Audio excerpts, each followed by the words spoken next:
If you are anything like me, TPT was kind of a mystery when I first started out. I spent the first few months really doing my research, digging into like the best way to set up my store or what was the only way to really do it right. However, I soon realized that every seller's journey is really different. And of course, there are best practices, things that we really shouldn't skimp on, but it's really helpful to hear different experiences from experienced sellers. So I'm excited to have Kelsey Thornton on today to chat about her TPT and Etsy selling experience. So Kelsey, welcome. So glad you're here. Yeah, thank you for having me. Rockin'. All right. Well, tell us a little bit about yourself because you've been doing a lot of things for a long time now. And it's really fun to see your journey. But tell us how you're helping families at the moment.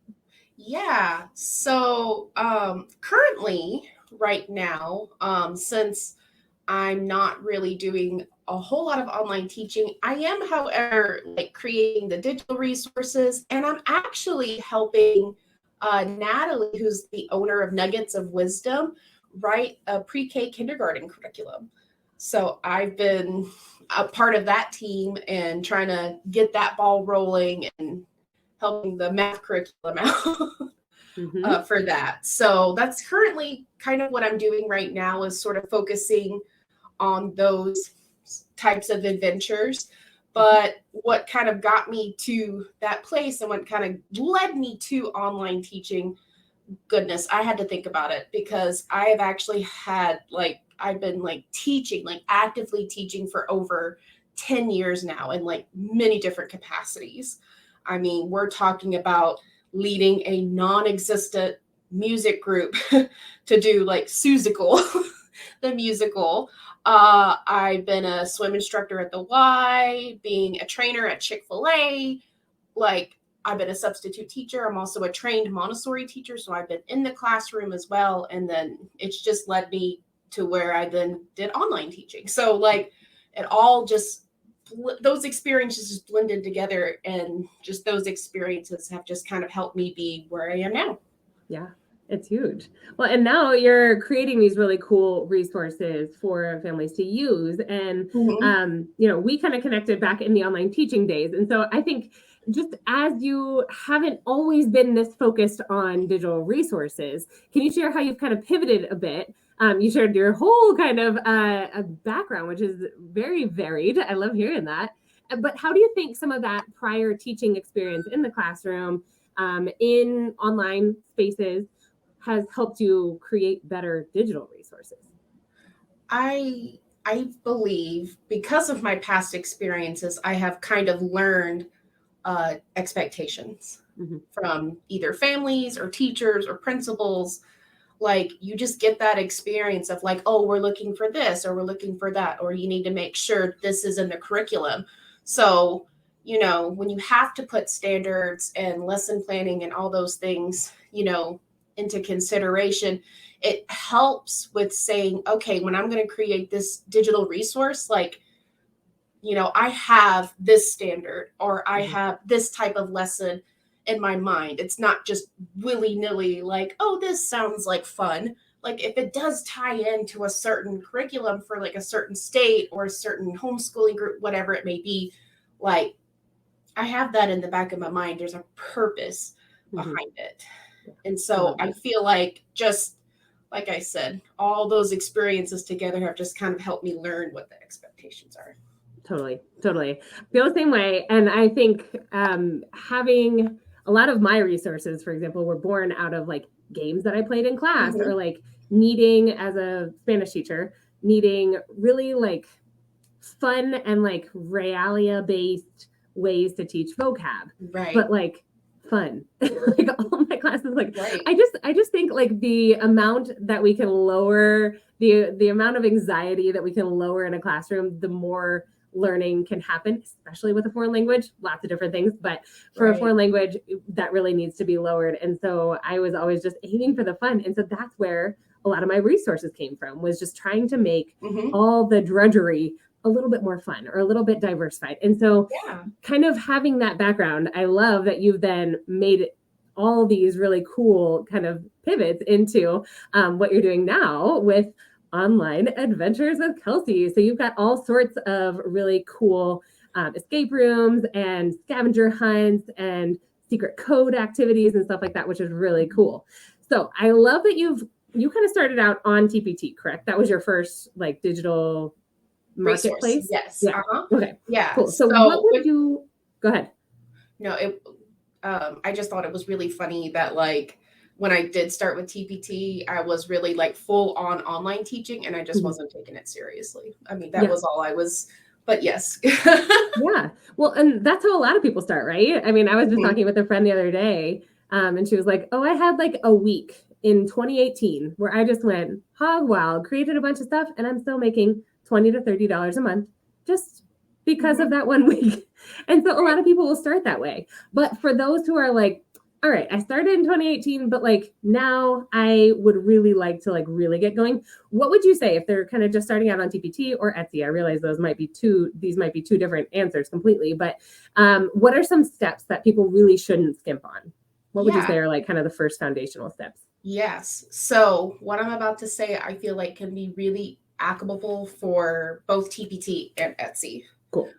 So very first thing, obviously, when you're even creating your profile, like fill out as much as you can about yourself. Do not leave anything blank. Obviously don't share like blood type or, where you live or anything like that. But like you want to try to show, to a potential audience, your validity. Because especially for Etsy, there can be a lot of profiles out there that they just pop it up and they do like print on demand and it can be kind of sketchy. So you want to try to make sure you validate, you show validity to your audience as soon as possible, saying this is a real person. They took time to create this resource, product, whatever it may be. Make sure take that time so then you don't have to really worry about it later on as you're continuing to add resources.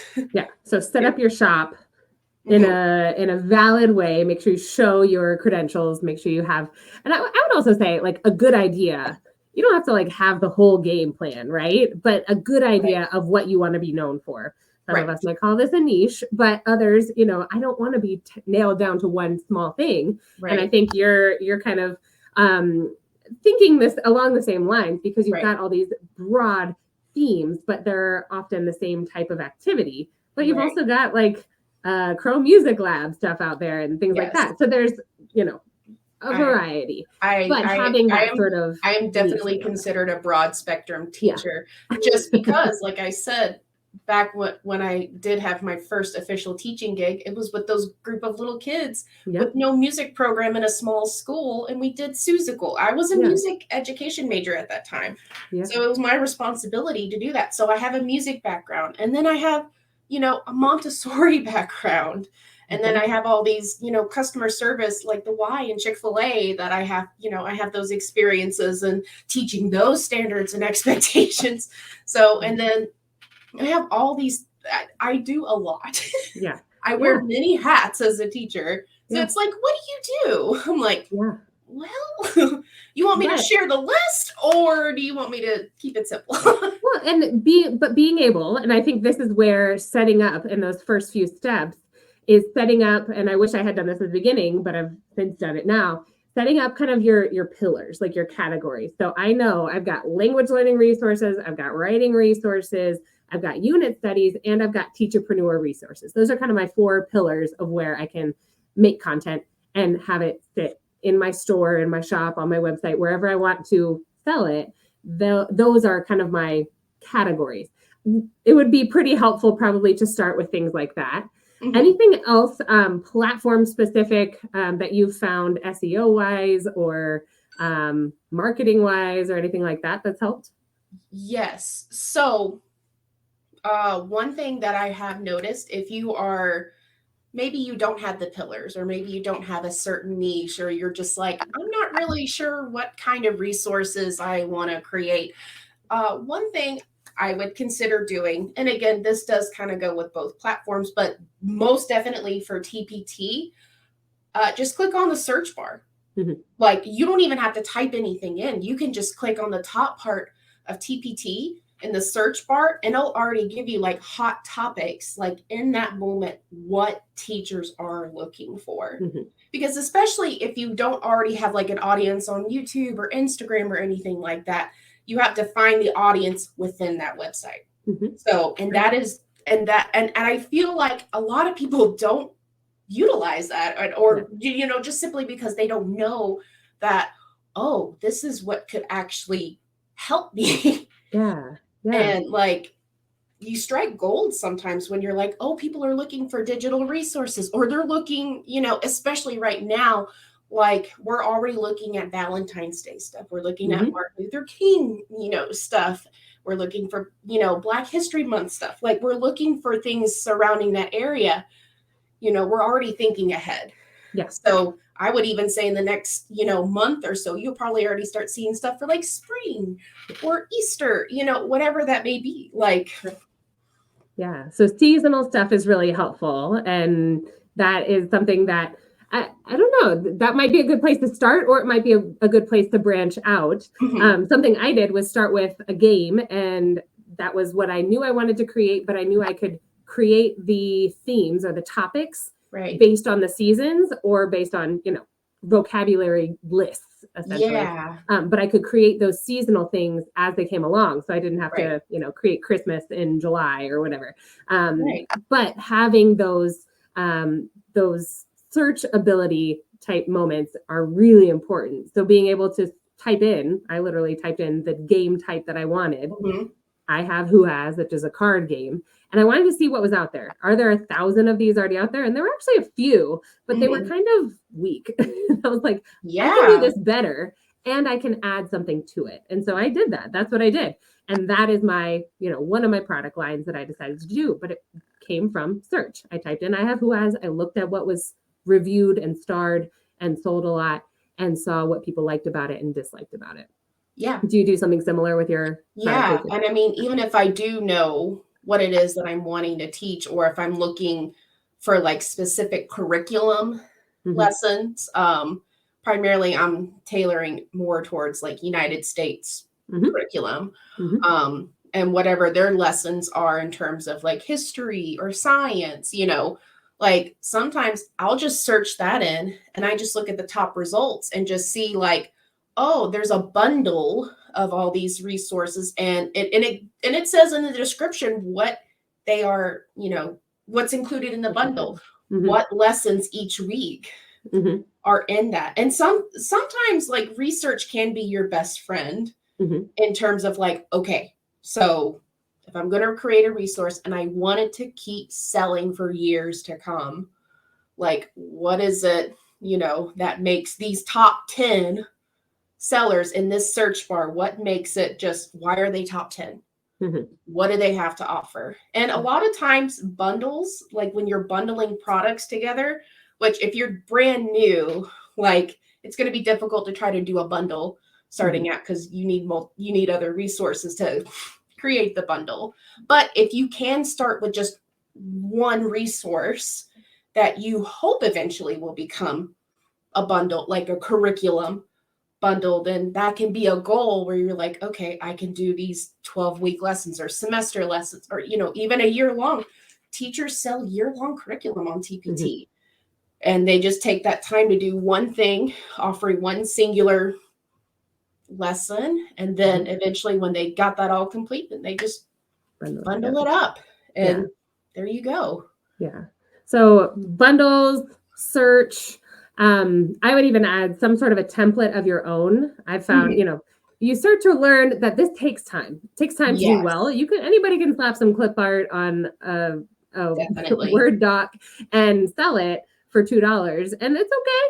It's okay. But you'll make, you know, what, 55% of $2. So it's not worth your time at that point.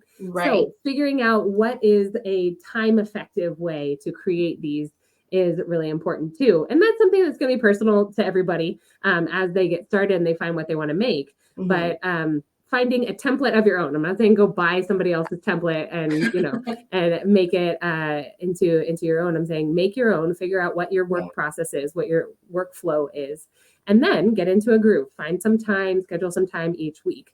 I know you've shared in the past about your work blocks and when you designate time. I know that's probably grown in the past few months as you've spent more time in this arena. Is that true?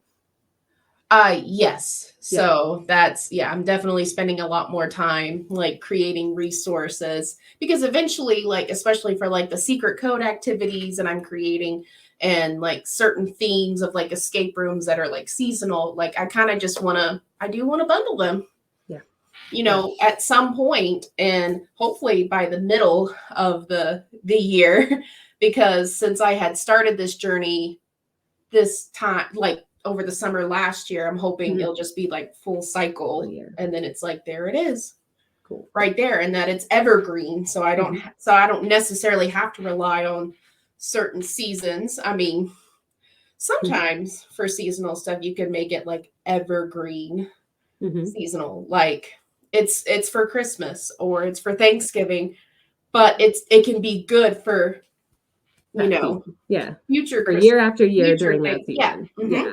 Absolutely. Okay. Well, for TPT, we've kind of focused on that. Anything different for Etsy? I'm not in Etsy. Tell me what I don't know about Etsy.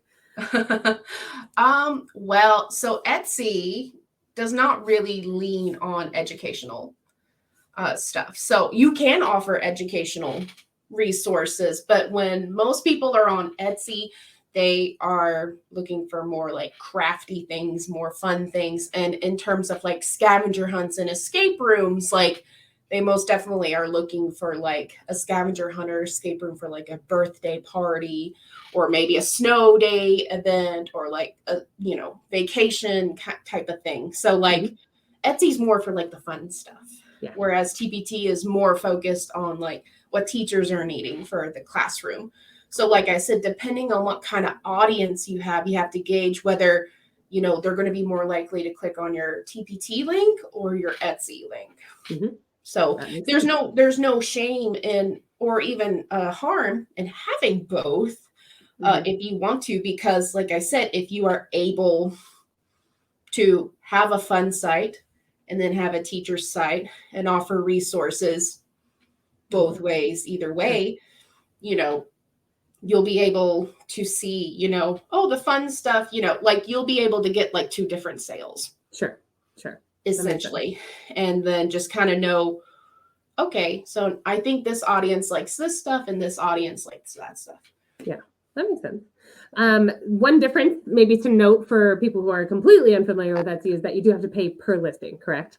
And so there is a little tiny upfront cost, what, 20-30 cents or something? It's only 20 cents, but like but at the same time, I believe also if you use, like if people actually click on your specific link and then purchase something there, you avoid that fee. Oh, nice. Okay. So, right, so I discovered that myself, because a lot of the times when they're like, oh, your 20 cents is going to go out, wherever, like it's like 6 months after you create the listing, and then it just gets renewed every 6 months after. All right. Cool. Okay. Well, good to know. And I like that distinction, because I think it's specifically for teachers, educators who are coming from TPT and looking to, branch out, whether they want to sell things on their own websites or look for other marketplaces like Etsy. That would be a really important distinction. These are not teachers searching for XYZ standard for this upcoming unit. It's probably not going to sell on Etsy. You're saying it's more likely going to be the funsy kind of activity type thing. Yeah, like if teachers are wanting to do like an end of year party, or like before, school break party, like type thing. Or if it's just, hey, all my kiddos did really well on this test, let's have a party, So it'd be like that sort of thing, and not necessarily what's going to be for the standards. And as a homeschool mom myself, I would say, hey, this would be something I would look for too, because you can tie in nearly anything to a scavenger hunt or some sort of online escape room. That would be really fun. That would be a really cool activity for the kids at some point. And people with co-ops, homeschool co-ops, and little other community groups that they're in. That would be really cool. So 2 different audiences. Very cool. All right. Well, a lot of people, if they have been around TPT for a little bit, have hit that low point, right? I've been there, thankfully kind of figured myself out and was able to kind of move forward with it. But what would you say if you've had a low point on either one of these? What would you say you've learned from that, how you've come out of that? I think if anything I've learned about having like these shops is that, you know, you have to take it seriously if you actually want to see income. Mm-hmm. Because if you just create a shop and you just put, you know, I know when I first started out, I think I only put like 5 resources up and then I just ignored it mm-hmm. for like almost a year. And I was just like hoping for the best. Mm-hmm. Like I may have earned like $12 the entire year. Like just $12 the entire year, not a month, the entire year. Yeah. And like, it's like, I guess I can get a drink from Starbucks with that kind of money, you know? Yeah. So like, obviously not taking that seriously. And, you know, I didn't really know that at that point because I just thought passive income was truly, truly passive. And one of the metaphors I like to use about passive income is that it's like a garden. Mm-hmm. Like you have to tend to the garden if you're actually wanting to see growth. And sometimes it does take a bit, right? So a lot of people, you know, they're like, I've had this garden for a while. What does it grow? You know, when is it going to sprout out? Yeah. You know? And sometimes for passive income, the sprouts are things that take a really long time to sprout out because passive income is not something that you're just going to earn 6 figures overnight. Yeah. For a lot of these people that say that they've earned like 6 figures with their passive income, this is over a span of years that they've gotten to that 6-figure mark. With a lot of hours put into those years. Yeah. Yes. So like they're continuously adding materials. And that's when I finally got to the point where I'm like, okay, if I actually want to see serious income, like in my sleep, these 5 products that I have that I just put it on, this ain't going to do. Yeah. I have to take it seriously. And it's like, I have learned so much from my teaching journey and I have so much to offer. Like, why am I not offering more? Yeah. And so, and I think a low point also would be you do put in a lot of hours, but you also learn to work smarter, like templates. You have templates in terms of like certain resources and you just modify the wording or modify the pictures. Like that kind of helps save time for you while still also making quality content. Right. So I think those 2 big things is taking your shop seriously and also, you know, putting the time to create a template can be helpful. Yeah. Work smarter. Absolutely. Yeah. Totally. Okay, cool. Well, you have made a lot of progress and I know you shared a little bit about this with both of these stores. Mm-hmm. What's a goal maybe that you've met and that you're working toward? I don't know if you have a past goal that you've already met that you want to share about or I did the final numbers for like TPT and Etsy and which kind of goes back in the point of like really taking your shop seriously because since I have learned from my mistake early on about TPT, not taking your shop seriously, when I opened up my Etsy shop, I'm like, okay, we're going to add stuff. This is it.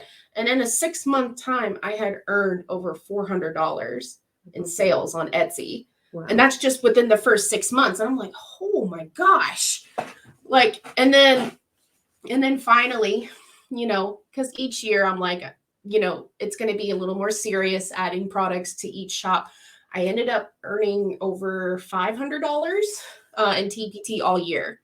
Bravo. So that's huge. So it makes a big difference from 2021 where I only earned like $12 the entire year. And then in 2022, I earned maybe like 137, somewhere around that ballpark. And then 500 from 2023. So like, at this point, it's like, okay, I have this momentum. I can't just stop. Yeah. Now, like I have to keep going. And I think that's what motivates me to want to try to get to a point where like, okay, maybe I can see 3-figure income months Okay. on these Okay. sites, Absolutely. but long-term goal would be that both of these shops are completely automated and to a point where it's like I do earn enough income that I can stay home with my future kiddos. I can go on vacation and not feel guilty about, oh, I'm not working, so I'm not earning money. No, I'm still earning money. Yeah. Even when I'm in Disney World or when I'm on a cruise or I'm on the other side of the world traveling, like I want to feel that reassurance, like it's going to be okay. Yeah. Like, Absolutely. and that is the long run, because I know at some point there's going to be a point where I won't even do digital resources anymore either. I'm going to be so focused on my kiddos or my family, or, whatever life is going to throw. Yeah, absolutely. Absolutely. Well, I love that. And it's funny that you said, like, while traveling or going to Disney World, we were recently at Disney World and I opened up my phone because Disney World requires an app now. I opened up my phone and it was like, oh, I made a sale. Oh, I got a payment for a coaching client that I had. I mean, it was passive income rocks. I can be at Disney World or at the beach and my husband and I, we went to Disney World in 2022 and I was technically teaching flex classes while we were hanging out in Magic Kingdom and Epcot, Animal Kingdom, Hollywood Studios. I was technically teaching, but I mean, it was still lesson videos. Yeah. And even if they did ask questions, it only took a mere 5 minutes and we were already waiting for the line for Tower of Terror or Rise of the Resistance or Avatar, so it was I have time. It's fine. That's great. Oh, good. It is a good feeling. It is. And when you start to see that fruit, but I would say your advice is absolutely on point. I mean, take it seriously, work smarter. And I would even say explore other options. These are not the only two places to sell your resources. You mentioned, Natalie, at Nuggets of Wisdom. I sell there as well. I also sell on a place called Teach Simple, which has a different profit sharing setup. I won't get into that here because I still don't know that I understand it 100%, but I make a good amount. I make about the same amount on Teach Simple that I do on TPT, and I do zero to drive traffic to Teach Simple.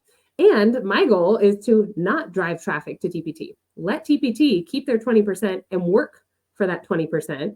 And I will send people to my own website where I have my own shop. And so there's all these other options that we can start doing to kind of fan out and diversify. And yes, use those websites, let them keep their commission, their hard-earned commission, but we can also make more of that passive income too. Right. So it takes a little bit of legwork. Yeah. Rockin'. Well, Kelsey, you have had such a fun journey. It's been cool to see kind of what you're creating as well. So I would love to end up with just the final question that I ask everybody, which is, what are you loving about your role in the education space at the moment? At least what I'm currently right now, I love the freedom that it gives me. Because if anything I've learned, because I originally started as teaching online with Kelsey, and now it's online adventures with Kelsey. And that's just simply because when life throws you a curveball, and it's gonna throw many curveballs for that matter, it's not like I have to ask off or I have to email or notify parents like, hey, we have to cancel because my grandmother died, or whatever the circumstance is. It's not like I have to ask permission from anyone to stop if I need to take a pause. And I have that freedom to say, if I only want to work on content for 2 hours, I can do that. Or if I want to work on content for 5 hours, I could do that as well. So, I think also, like you said, I teach a broad spectrum of things. So just because my experience in education is in both music and Montessori education, it doesn't mean I don't have permission to write reading lessons or science lessons or world history lessons. It's just, I have all this experience from these past things that kind of help me continuing to serve a purpose. To help others, because I have to remember that at the end of the day is just I'm serving a certain community, And I'm trying my best to serve that in the best way that I possibly can. Yeah. And no one's telling me no or stop. Yeah. Well, cool. Well, I, for one, have loved watching it, and I hope you'll continue to share a little bit about that journey as you kind of venture further down that road. But thank you for being here today, Kelsey. Yeah. And for those of you who are watching, thank you for doing what you're doing. It is important if no one's told you yet today. All right. Happy teaching, everybody.